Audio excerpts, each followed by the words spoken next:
Hi guys, welcome back to my YouTube channel the SAP study. हम पढ़ रहे थे प्रजामंडल आंदोलन के बारे में, जिसमें हमने मारवाड़ प्रजामंडल कंप्लीट कर लिया था। आज हम एक नए प्रजामंडल को पढ़ते हैं जो है कोटा प्रजामंडल। तो चलिए शुरू करते हैं।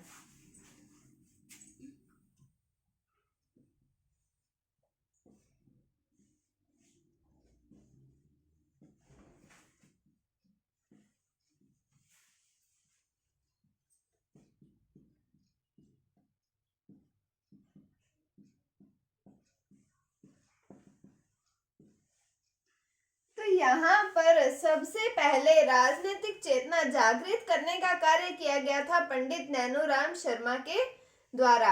जब मैंने आपको मारवाड़ प्रजामंडल की समाप्ति करवाई थी, तब मैंने आपको कोटा प्रजामंडल के बारे में ऊपर से थोड़ा बहुत बताया था कि इसमें हम क्या क्या कुछ पढ़ेंगे। तो मैंने आपको पंडित नैनूराम शर्मा के बारे में बताया था।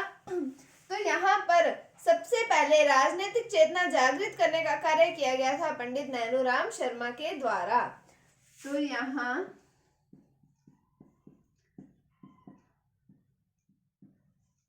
राजनीतिक चेतना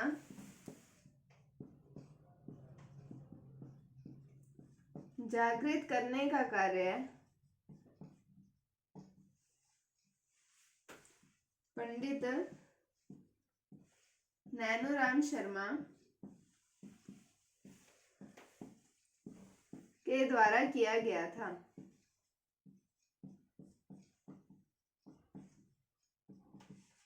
फिर ये जो पंडित नैनूराम शर्मा हैं, इन्होंने 1918 ईस्वी में प्रजा प्रतिनिधि सभा का गठन किया, उसकी स्थापना की। तो पंडित नैनूराम शर्मा ने 1918 ईस्वी में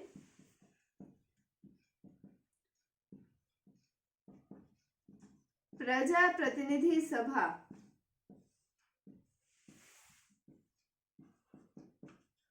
की स्थापना की। तो कोटा में प्रजा प्रतिनिधि सभा की स्थापना किसके द्वारा की गई? तो वो थे पंडित नैनूराम शर्मा। तो इनके द्वारा 1918 ईस्वी में प्रजा प्रतिनिधि सभा की स्थापना की गई थी।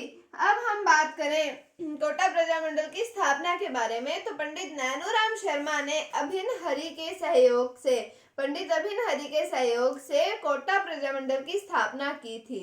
और हम जब हाड़ौती प्रजामंडल के बारे में पढ़ेंगे, तब भी हम यही पढ़ेंगे कि पंडित नैनूराम शर्मा ने अभिन्न हरि के सहयोग से हाड़ौती प्रजामंडल की भी स्थापना की थी। तो हम अब बात करते हैं इसकी स्थापना के बारे में।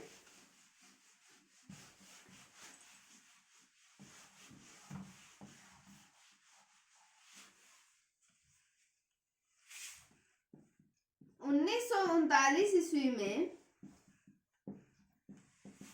पंडित नैनूराम शर्मा ने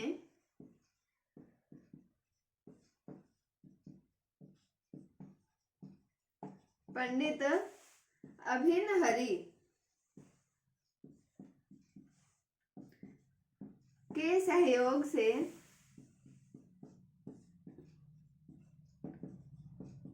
कोटा प्रजामंडल की स्थापना की। फिर हम बात करें कोटा प्रजामंडल के प्रथम अधिवेशन के बारे में।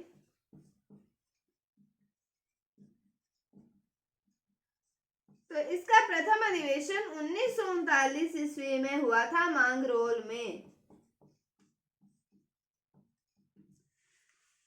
तो 1939 ईस्वी में पंडित नैनूराम शर्मा ने पंडित अभिन्न हरि के सहयोग से कोटा प्रजामंडल की स्थापना की, और इसका प्रथम अधिवेशन हुआ था 1939 ईस्वी में ही हुआ था, मांगरोल में। तो कोटा प्रजामंडल की स्थापना किसके द्वारा की गई? तो मेन नाम तो आता है पंडित नैनूराम शर्मा, और साथ में इनके सहयोगी थे पंडित अभिन्न हरि। कब की गई? तो 1939 ईस्वी में की गई थी, और प्रथम अधिवेशन भी 1939 ईस्वी में मांगरोल में हुआ था। फिर हम बात करें कि पंडित नैनूराम शर्मा की कर दी जाती है हत्या, और उसके बाद में इस प्रजामंडल का नेतृत्व किया जाता है पंडित अभिन्न हरि के द्वारा। तो बात करते हैं 14 अक्टूबर 1941 ईस्वी की। 14 अक्टूबर 1941 ईस्वी को पंडित नैनूराम शर्मा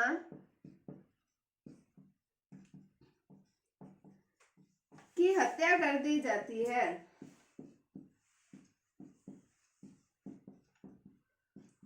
और उसके बाद में प्रजामंडल का नेतृत्व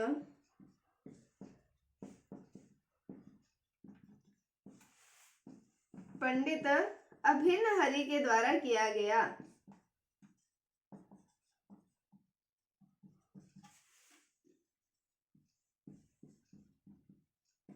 तो नैनूराम शर्मा की हत्या कब की जाती है? 1941 ईस्वी में, 14 अक्टूबर 1941 ईस्वी में की जाती है। और उसके बाद में इनके जो सहयोगी थे प्रजामंडल की स्थापना में, पंडित अभिन्न हरि, इनके द्वारा प्रजामंडल का नेतृत्व संभाला जाता है, प्रजामंडल का नेतृत्व किया जाता है।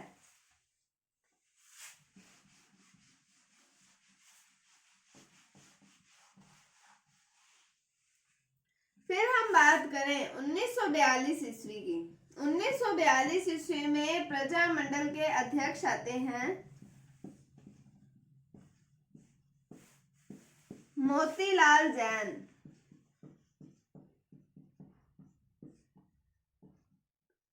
ये जो मोतीलाल जैन है, इनके द्वारा ये निर्णय लिया जाता है कि हम बात कर रहे हैं 1942 ईस्वी की, तो उस समय भारत में चल रहा था भारत छोड़ो आंदोलन। तो इनके द्वारा भी भारत छोड़ो आंदोलन के संदर्भ में ये निर्णय लिया जाता है कि कोटा में भी भारत छोड़ो आंदोलन चलाया जाएगा। तो इनके द्वारा भी ये निर्णय लिया जाता है कि कोटा में भारत छोड़ो आंदोलन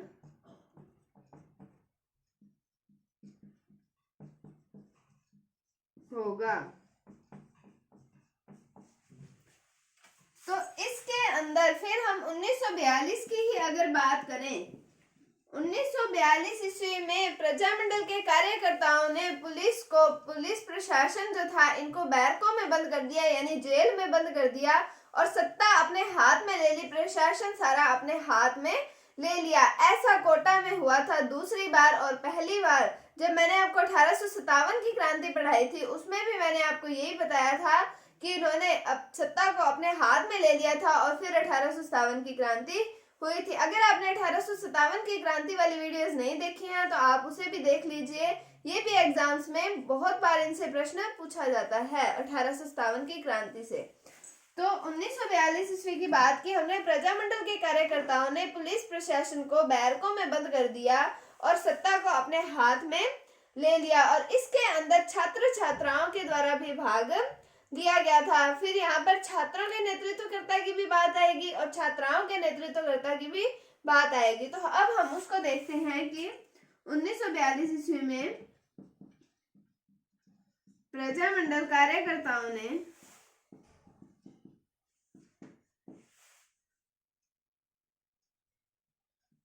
पुलिस को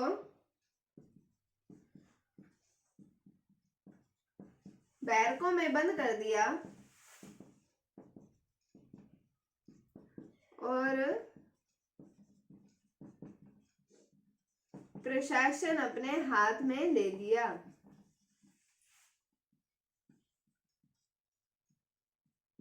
और इसमें मैंने आपको बताया कि ये कोटा में दूसरी बार ऐसा हुआ था और पहली बार हुआ था 1857 की क्रांति के समय। और ये भी बताया कि इसमें छात्र छात्राओं के द्वारा भी भाग लिया गया था।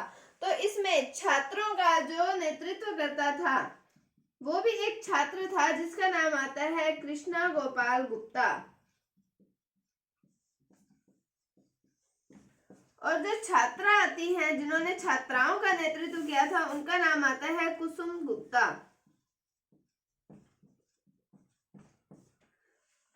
तो हमने पढ़ा 1942 ईस्वी में प्रजामंडल के अध्यक्ष कौन है? मोतीलाल जैन। और इन्होंने निर्णय लिया कि कोटा में भी भारत छोड़ो आंदोलन होगा। फिर हमने बात की 1942 ईस्वी में प्रजामंडल के कार्यकर्ताओं द्वारा पुलिस को बैरकों में बंद कर लिया और प्रशासन को अपने हाथों में ले लिया। ऐसा कोटा में दूसरी बार हुआ और पहली बार हुआ था 1857 की क्रांति के समय पर।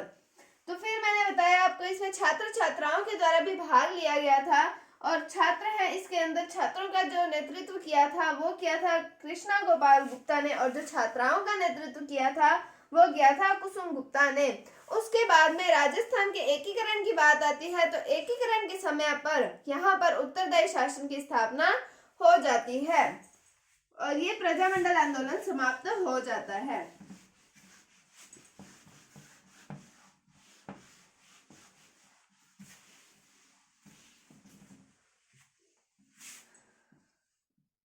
राजस्थान एकीकरण के बाद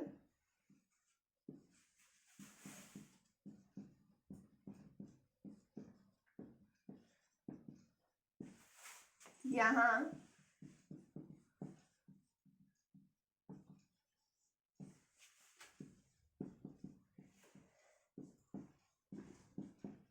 उत्तरदायी शासन की स्थापना हो जाती है और ये प्रजामंडल आंदोलन जो है वो समाप्त हो जाता है। ये था कोटा प्रजामंडल के बारे में। उम्मीद है आपको टॉपिक समझ आया होगा। अगर आपको इसमें कोई भी डाउट है तो आप कमेंट सेक्शन में पूछ सकते हैं। अगर आपको वीडियो थोड़ी सी भी अच्छी लगे तो इसे लाइक कीजिए, शेयर कीजिए और चैनल पर नए हैं तो इसे सब्सक्राइब जरूर कीजिए। Thank you, thanks for watching, bye bye.